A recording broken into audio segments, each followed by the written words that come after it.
Federico, dime quién es la elección para ti. Bueno, Eduardo, nosotros como asamblea, estamos en un punto intermedio. La elección quiere decir que Dios supo quiénes habían de creer y sobre esa base, los eligió, como dice D.L. Moody. Dios me escogió para él, pero el diablo también me escogió. Mi elección es la que rompe la igualdad.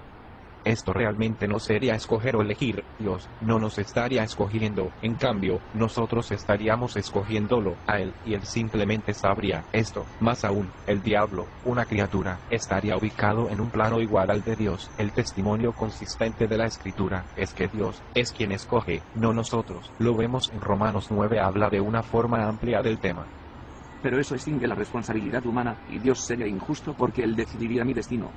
Estás asumiendo una declaración sobre tus propios estándares de justicia humana. La Escritura por medio del profeta Isaías, que los pensamientos del hombre no son como los de Dios, y da testimonio toda la Escritura también, que el hombre es responsable si rechaza la gracia de Dios. En este caso solo Dios tiene libertad absoluta.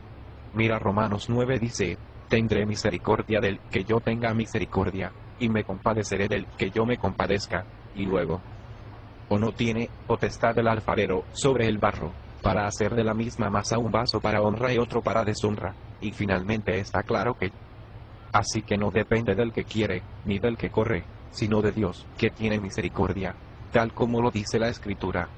Es un buen texto para los calvinistas.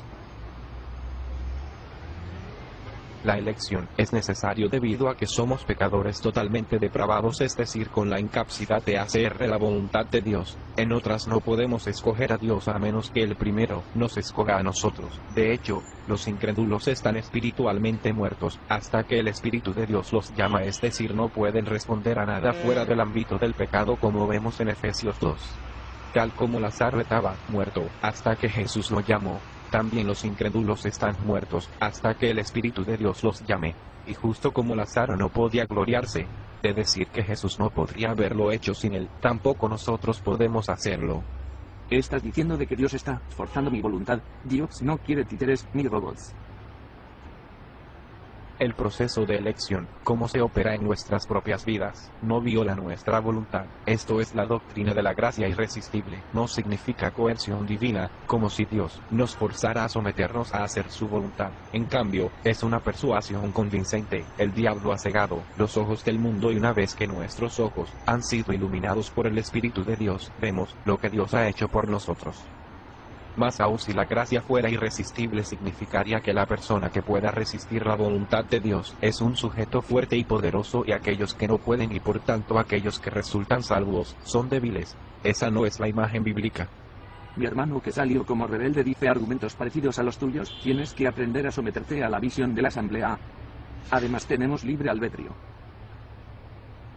Muchas personas quieren encontrar un equilibrio entre la soberanía de Dios y el libre albedrío humano. Se debe buscar el equilibrio, pero este no es el lugar, y en ninguna parte leemos en la Biblia que Dios no sea soberano sobre nuestras voluntades. Además, tenemos testimonio explícito suficiente en Romanos 9 de lo contrario. Igualmente existe un desequilibrio inherente entre la voluntad de una criatura y la voluntad del Creador. ¿Qué derecho tenemos para proclamar que estas dos son iguales? Dímelo, Federico. ¿Dónde quedó lo que nos enseña el pastor? Él dijo que toda sabiduría viene del púlpito y de los boletines del apóstol Mickey Basa. En que los atributos de Dios no pueden ser separados. Somete.